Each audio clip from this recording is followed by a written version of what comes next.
Shalom Jemaat Tuhan yang saya kasih dalam Kristus Yesus. Kita sudah memasuki bulan Maret 2024 tanpa terasa, dan ada banyak hal yang kita sudah kerjakan dengan dalam ibadah, dalam persekutuan, kita menghidupi kebenaran firman Tuhan.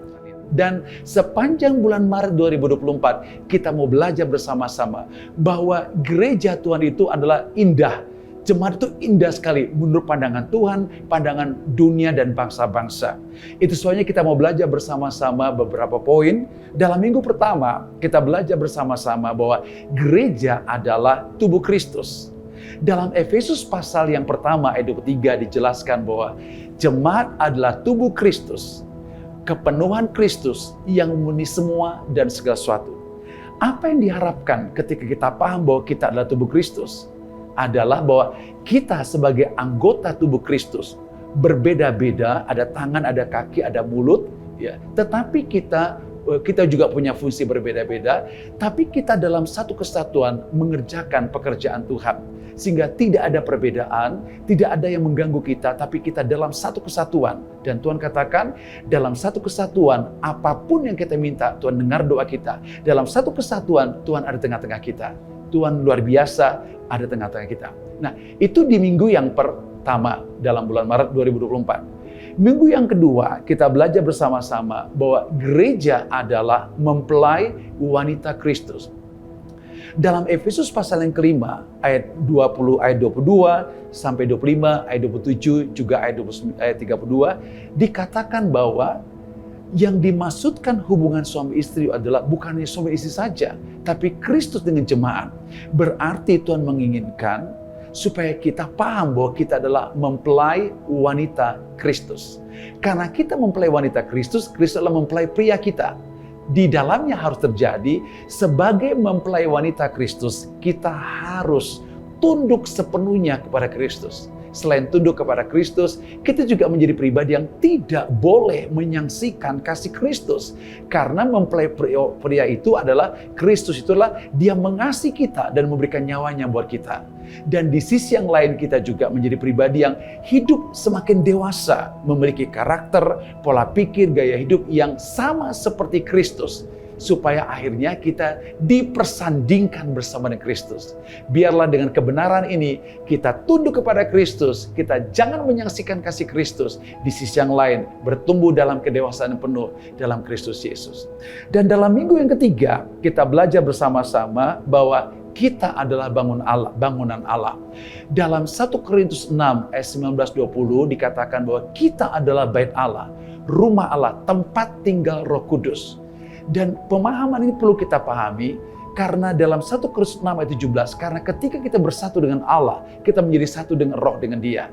Ketika menjadi satu roh dengan Dia, kitalah bait Allah.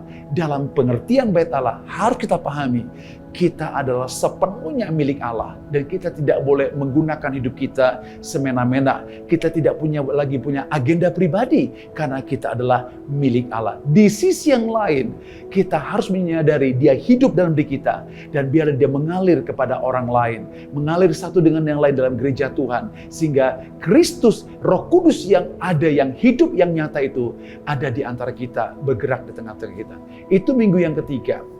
Minggu yang keempat kita belajar bersama-sama bahwa gereja adalah keluarga Allah.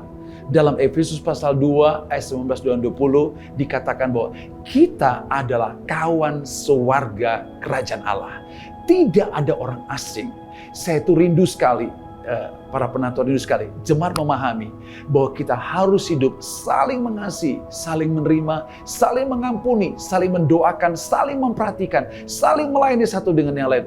Sebagai keluarga Allah, saling mengasihi, sebagai keluarga Allah.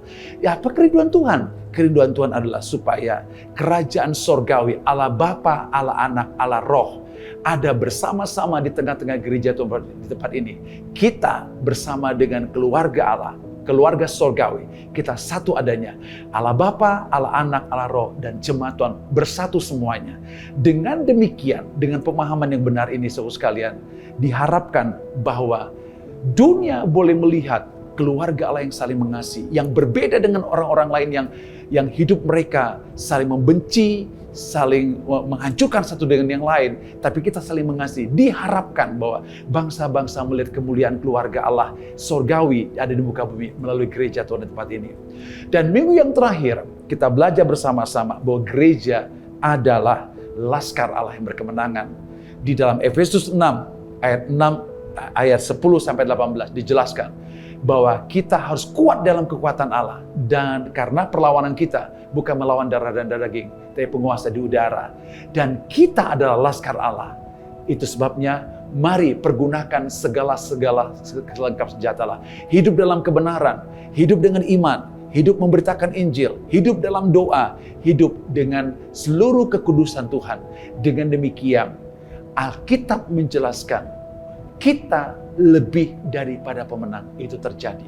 Di sisi yang lain, kita harus menjadi jemaat yang tunduk kepada komandan kita. Jemaat yang rela menderita. Tunduk kepada Kristus, rela menderita apapun yang kita alami. Karena kita laskar Allah yang berkemenangan. Dan janji Tuhan bahwa kita lebih dari para pemenang. Kuasa si jahat, sakit penyakit, kelemahan tubuh, pergumulan persoalan apapun tidak bisa memisahkan kita dari kasih Kristus. Bahkan kita lebih daripada pemenang. Mari jemaat Tuhan bangkit dan semangat untuk menghidupinya. Sehingga akhirnya Tuhan melihat indahnya rumahnya sendiri. Dan bangsa-bangsa melihat indahnya rumah Tuhan. Dan bangsa-bangsa akan datang ke rumah Tuhan. Mari kita hidup bersama-sama dengan antusias dan semangat. Tuhan Yesus memberkati.